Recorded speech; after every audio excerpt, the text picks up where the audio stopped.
బానిసలుగా మంచిగా ప్రవర్తించట్లేదు. ఇప్పుడు ఏంటి ప్రవర్తన మంచిగా ఉంటాను. దేవుని స్తోత్రం. రైట్, మంచిది. పాయింట్ 3 మనకు వచ్చాం కదా, రాసుకున్నామంటే సంఘ జీవితం. ఏ జీవితం?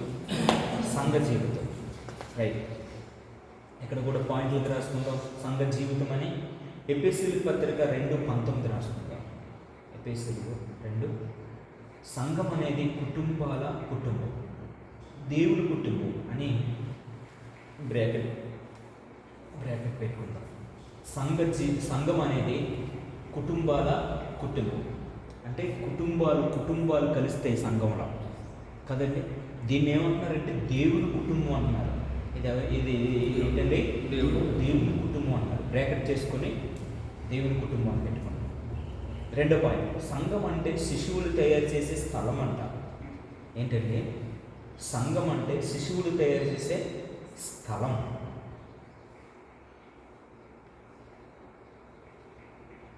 మొదటి పాయింట్ ఏంటంటే సంఘం అనేది కుటుంబాల కుటుంబం, దేవుని కుటుంబం అని బ్రాకెట్ చేసుకోండి. 2వ పాయింట్, సంఘం అంటే శిశువులు తయారు చేసే స్థలం. ఏంటంటే సంఘం అంటే శిశువులు తయారు చేసే స్థలం. 3వ పాయింట్, సంఘం అనేది దేవుని జ్ఞానాన్ని బయలుపరిచే ప్రదేశం. దేవుని జ్ఞానాన్ని బయలుపరిచే ప్రదేశం. ఎఫెసీ 3:10. 4వ పాయింట్, సంఘాన్ని నిర్లక్ష్యం చేయవద్దు. ఏం చేయొద్దండి? సంఘాన్ని నిర్లక్ష్యము చేయొద్దు. ఏప్రిల్ 10:25. సంఘంలో ఇవన్నీ జరగాలండి. కుటుంబాలు చేర్చబడాలి. సంఘం అంటే తర్వాత శిశువుల్లో తయారు చేయబడాలి. సంఘం అంటే తర్వాత జ్ఞానాన్ని బయలుపరిచేది సంఘము. తర్వాత నిర్లక్ష్యం చేయకూడదు సంఘంలో. ఇదండి సంఘం అంటే. 4వ పాయింట్, సామాజిక జీవితం.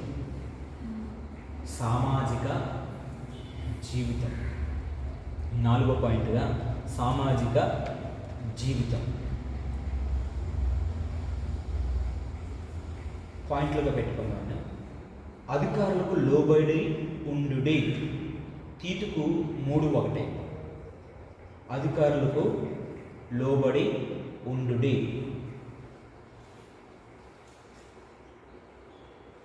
తీతుకు 3:1. 2వ పాయింట్, పన్నులు చెల్లించుడి.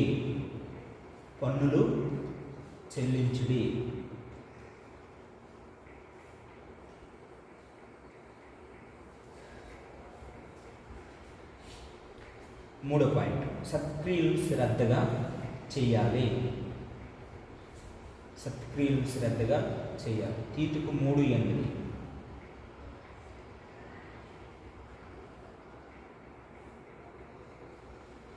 4వ పాయింట్, బయట వ్యక్తులతో తెలివిగా ప్రవర్తించుడి. కొలస్సీ 4:5 వాక్యం.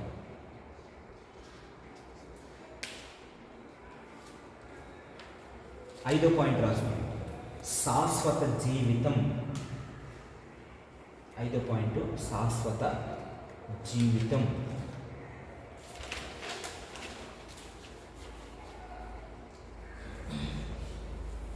హెడ్డింగ్ పెట్టుకుందాం అండి. శాశ్వత జీవితంలో ఒక చిన్న హెడ్డింగ్, సైడ్ హెడ్డింగ్ అలాంటి పెట్టుకుందాం. నిత్య జీవితం, మరణం తర్వాత జీవితం, క్రీస్తు 2వ రాకడ. నిత్య జీవితం, మరణం తర్వాత జీవితం, క్రీస్తు 2వ రాకడ.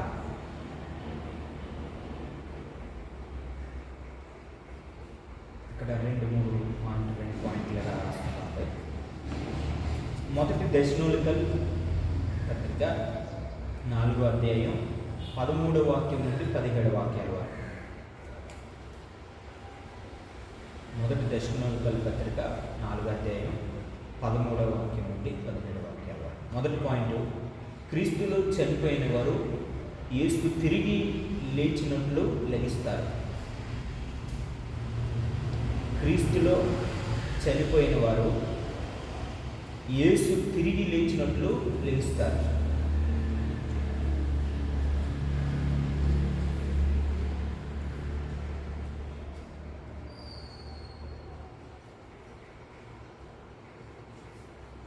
రెండో పాయింట్, యేసు తిరిగి వస్తాడు. యేసు తిరిగి వస్తాడు.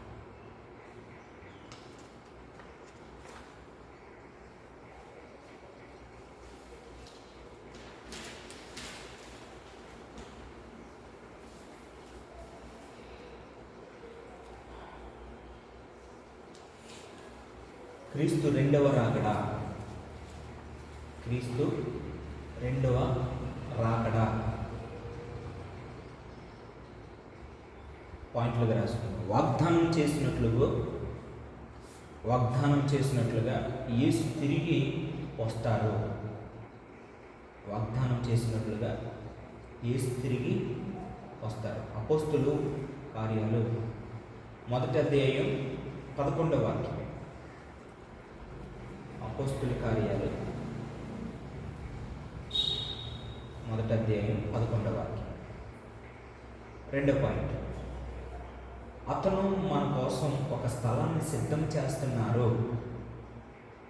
అతను మన కోసం ఒక స్థలాన్ని సిద్ధం చేస్తున్నారు. యోహాను రాసిన సువార్త 14వ అధ్యాయం 1వ వాక్యం, 2వ వాక్యం, 3వ వాక్యం. 3వ పాయింట్ రాసుకోండి. ఆయన లోకానికి న్యాయముగా తీర్పు తీరుస్తారు. ఆయన లోకానికి న్యాయముగా తీర్పు తీరుస్తారు. హెబ్రీ 10వ అధ్యాయం 27వ వాక్యం.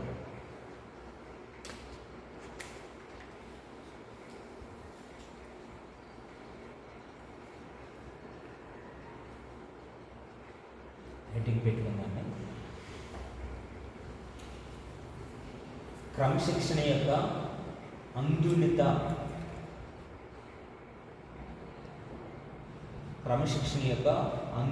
దిశలో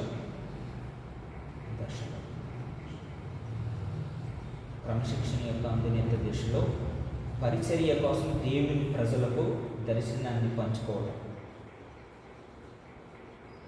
పరిచర్య కోసం దేవుని ప్రజలకు దర్శనాన్ని పంచుకోవడం. ఎఫెసీయులకు రాసిన పత్రిక 4వ అధ్యాయం 12వ వాక్యం నుండి 13వ వాక్యాల వరకు. అపోస్తులు కార్యాలు 20వ అధ్యాయం 20వ వచనం, 27వ వాక్యం.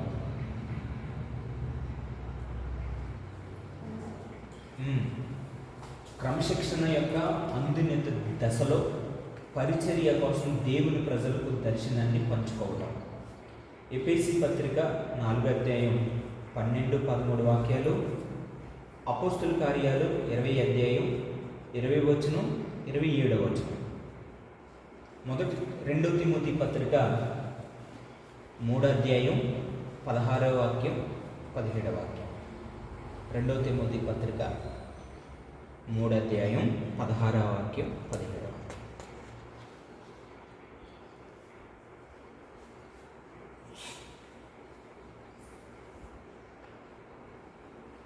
పాయింట్లుగా రాసుకుందామండి. పరిచర్య కోసం దేవుని ప్రజలకు దర్శనాన్ని పంచుకోవడం అని హెడ్డింగ్ పెట్టుకున్నాము. పరిచర్య కోసం దేవుని ప్రజలకు దర్శనాన్ని పంచుకోవడం అని హెడ్డింగ్ పెట్టుకుందాం. సైడ్ హెడ్డింగ్ లాగా.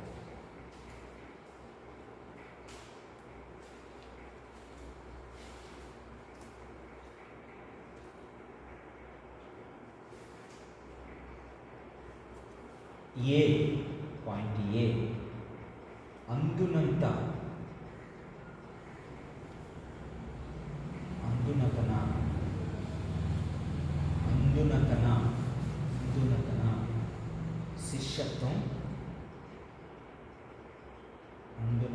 శిష్యత్వం. జీవితకాల ప్రక్రియ.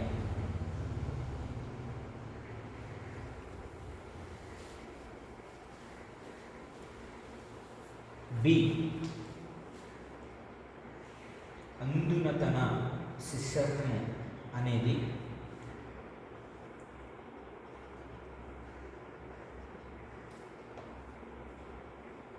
దేవుని సంపూర్ణ వాక్యమును బోధించుట.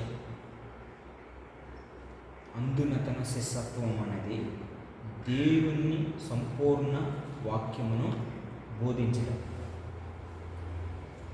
సి, అందునతన శిష్యత్వం. అందునతన శిష్యత్వం ప్రజలు క్రైస్తవ పరిపక్వతలోనికి ఎదగడానికి సహాయపడుతుంది. అందునతన శిష్యత్వం ప్రజలు క్రైస్తవ పరిపక్వతలోనికి ఎదగడానికి సహాయపడుతుంది. అందునతన శిష్యత్వం ప్రజలు క్రైస్తవ పరిపక్వతలోనికి ఎదగడానికి సహాయపడుతుంది. డి, అందునతన శిష్యత్వం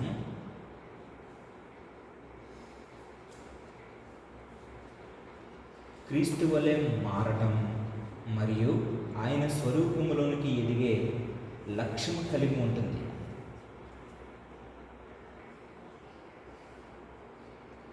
అందునతన శిష్యత్వం క్రీస్తు వలె మారటం మరియు ఆయన సారూప్యములోనికి ఎదిగే లక్ష్యం కలిగి ఉంటుంది. డి, ఈ,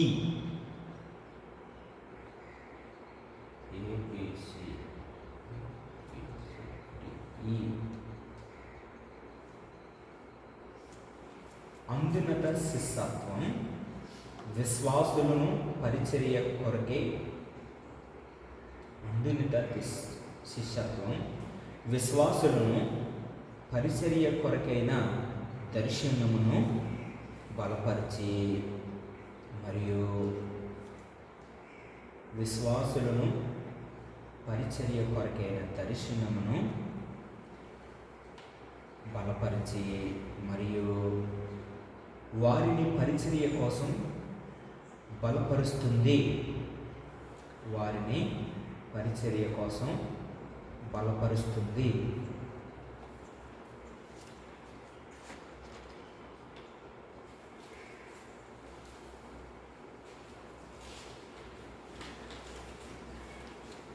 హెడ్డింగ్ పెట్టుకున్నాం. పరిపక్వత యొక్క సహనం, దీర్ఘకాల శిశరికం. ఇక్కడ 2 పాయింట్లు ఉన్నాయి.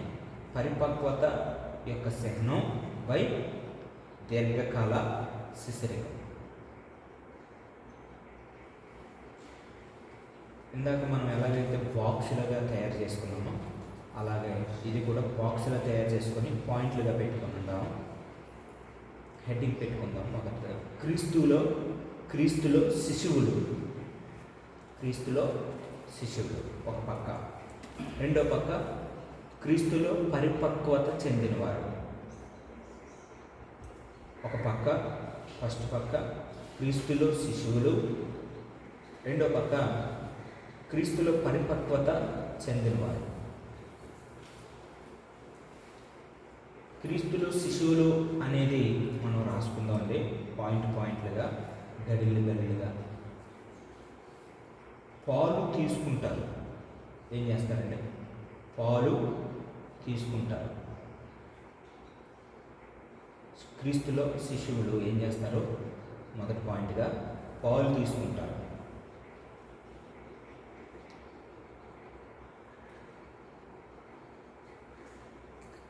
ఇటువైపు క్రీస్తులో పరిపక్వత చెందిన వారు మొదటి పాయింట్గా ఏం చేస్తారంటే బలమైన ఆహారం తీసుకుంటారు. ఏం చేస్తారంటే బలమైన ఆహారం తీసుకుంటారు.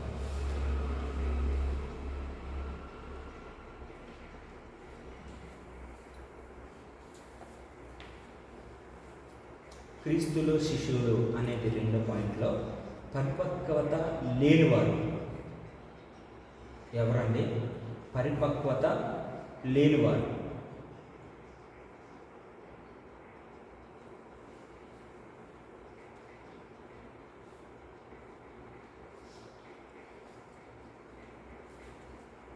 క్రీస్తులో పరిపక్వత చెందిన వారిలో రెండోది పరిపక్వత చెందినవారు. వీళ్ళు ఎవరండి? పరిపక్వత చెందినవారు.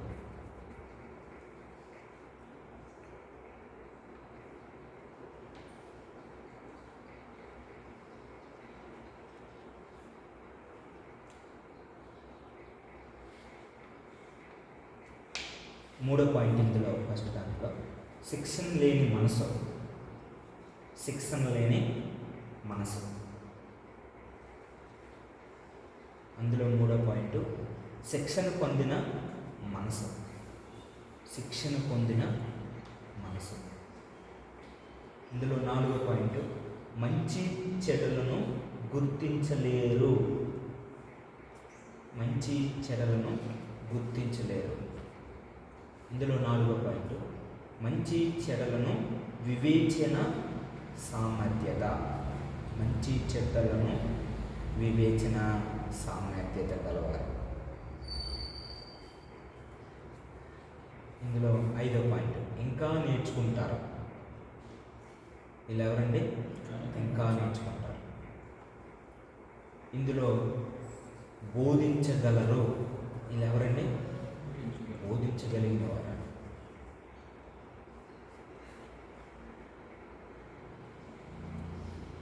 ఇందులో ఆరో పాయింట్ ప్రతి మాటలో నైపుణ్యత లేనివారు. ప్రతి మాటలలో నైపుణ్యత లేనివారు. ఇందులో ఆరో పాయింట్ నీతి వాక్యమును వ్యాఖ్యానించగల నైపుణ్యత గలవారు. నీతి వాక్యమును వ్యాఖ్యానించగలిగే నైపుణ్యత గలవారు. ఇందులో ఏడో పాయింట్ ప్రాథమిక సత్యమును మాత్రమే తెలుసు.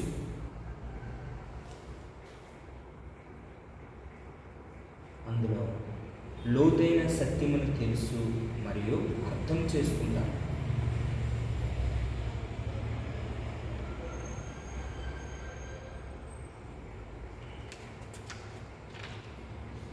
అయిపోతుందంటే దగ్గరికి వస్తుంది.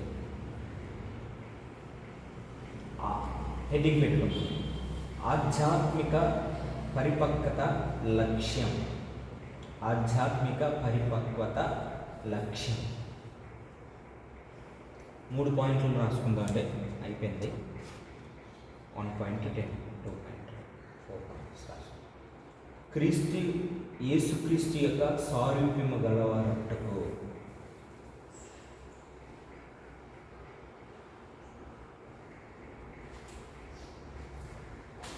రోమపత్రిక 8వ అధ్యాయం 29వ వాక్యం. రెండో పాయింట్ యేసుక్రీస్తు యొక్క సంపూర్ణతను సంపాదించుకొనుటకు. ఎఫెసీ 4:13-16 వాక్యాలు. 13 నుంచి 16 వాక్యాలు. మూడో పాయింట్ క్రీస్తు యేసుకు కలిగిన మనసు కలిగి ఉండుటకు.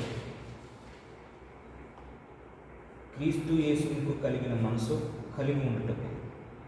ఫిలిప్పీలు 2:5 వాక్యం.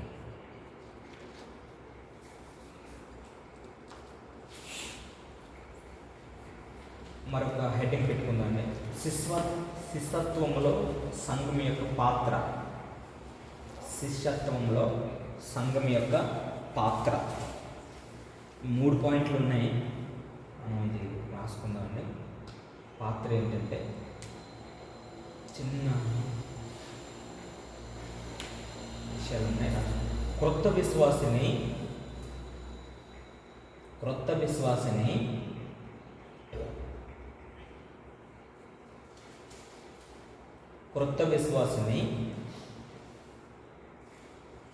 శిశువులు చేసే బాధ్యతను సంఘం తీసుకోవాలి.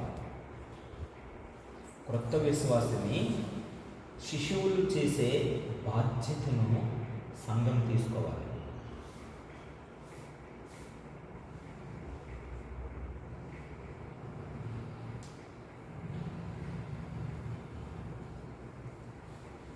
మరియు శిశిరికం ప్రధానంగా సహవాసం.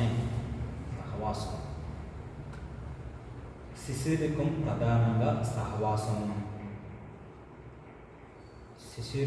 ప్రధానంగా సహవాసం,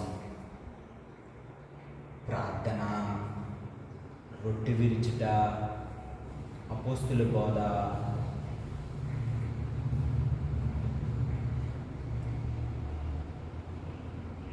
శిశురికం ప్రధానంగా సహవాసం, ప్రార్థన, రొట్టె విరుచుట, అపోస్తులు, బోధ మరియు పంచుకోవటం కలిగి ఉన్న సంఘం యొక్క సందర్భంలో ప్రారంభమవుతుంది. మరియు పంచుకోవటం కలిగి ఉన్న సంఘం యొక్క సందర్భంలో ప్రారంభమవుతుంది. 3 పాయింట్లు రాసుకుందాం ఇందులో చక్కగా. 1 పాయింట్, గొర్రెల కాపర్ల పిల్లలను బై గొర్రెలను చూసుకోవటం. గొర్రెల కాపర్ల పిల్లలను బై గొర్రెలను చూసుకోవటం. 2వ పాయింట్,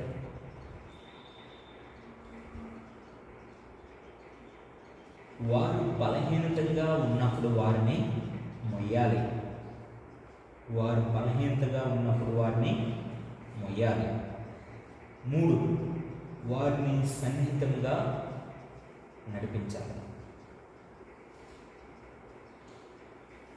వారిని సన్నిహితం కాదమ్మా, సున్నితముగా, క్షమించండి.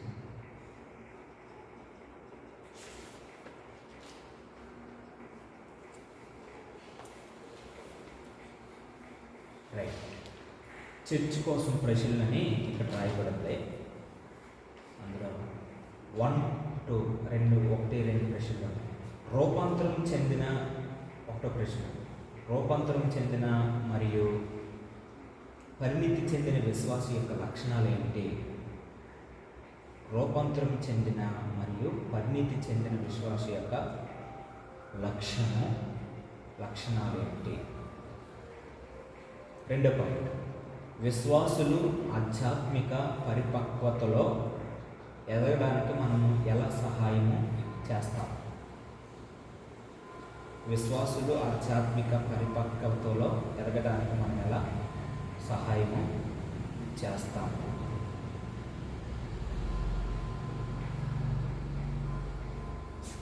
దేవునికి స్తోత్రం. 13వ లెసన్ కూడా ముగించడానికి దేవుడు మనకు కృప చూపించారు. ఆమేన్.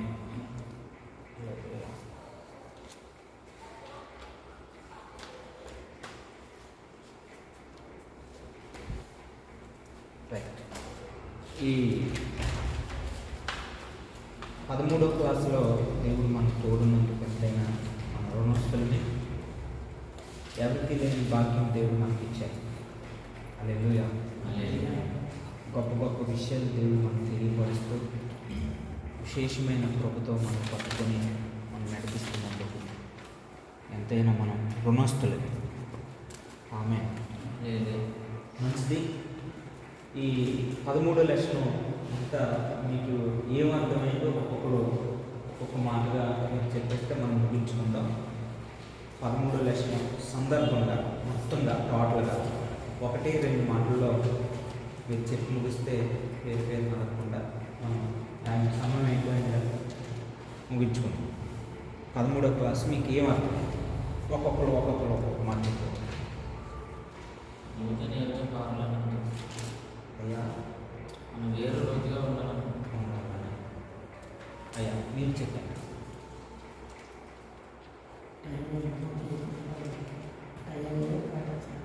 పాటించాలని అయ్యా ఈ పాపం చేసి పరిపూర్ణతగా ఉంటారు. అక్కలు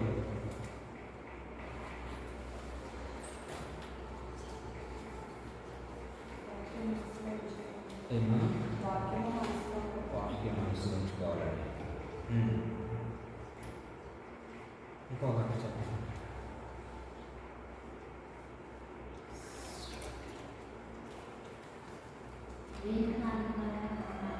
అవన్నీ చెప్పు సార్.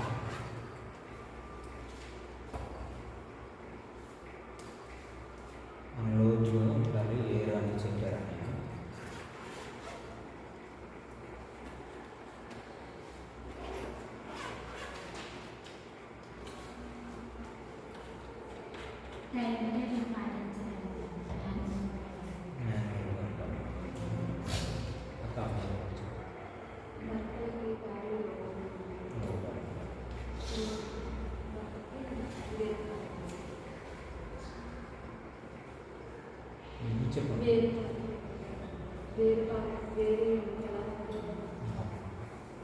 నువ్వు చెప్పరా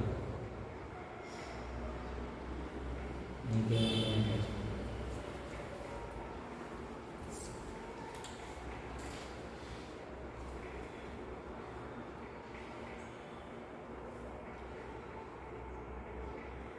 చెప్పమ్మా.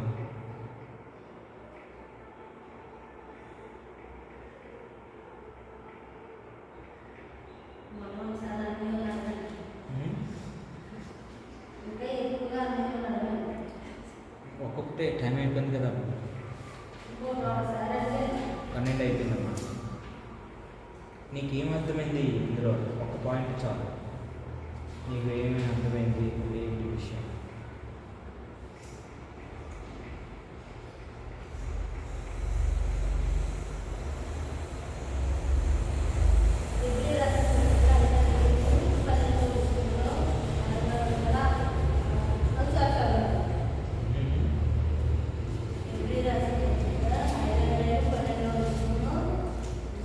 అదే వేరుపారం అని ఉన్నారు అందులో వేరుపారాలే ఉంటాయి. నువ్వు కాఫీలో తప్పినది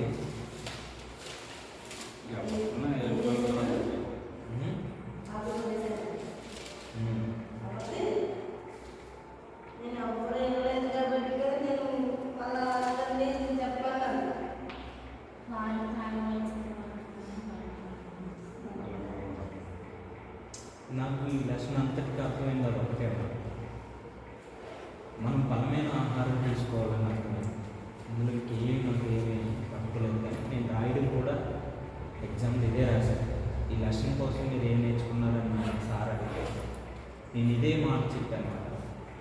పాలు తాగే వయసు నుంచి నేను బలమైన ఆహారం తీసుకుంటేనే కానీ నేను పరిచర్య చేయలేనని నేను నేర్చుకున్నాను, నేను చెప్పాను కదా.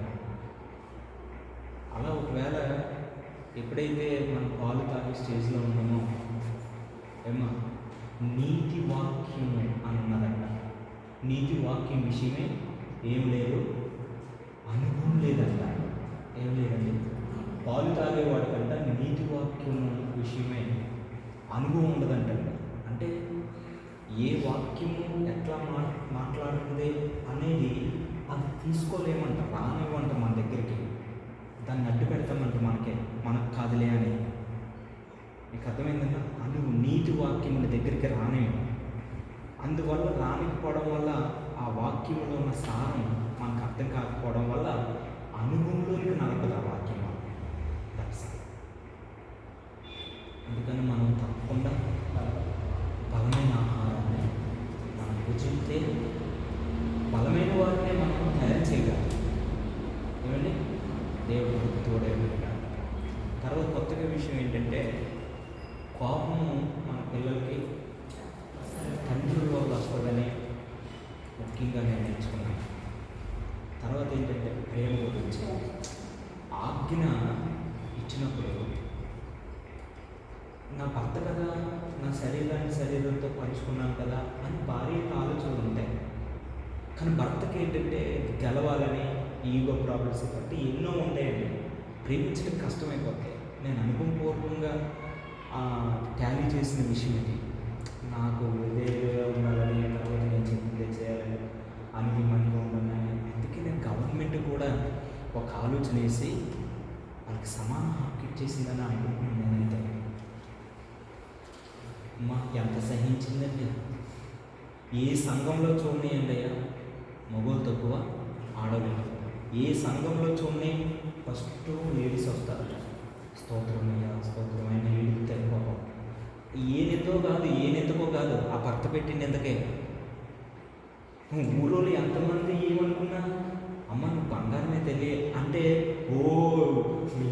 ఏం పొంగిపోతుంది.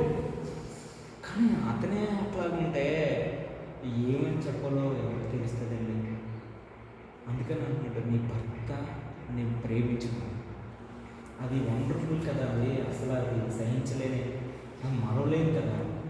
అంటే నేను లోకాన్ని ఎంత ప్రేమించానో ఆ బాధ్యత నేను మగవాళ్ళకి పురుషులకి నేను ఇస్తున్నానని చెప్పి ఒక గొప్ప విషయం దేవుడు మాట్లాడాలి. ఈ విషయాన్ని బట్టి దేవుడు మిమ్మల్ని మీ కుటుంబాన్ని పరిశుద్ధమైన యేసయ్య కృపగల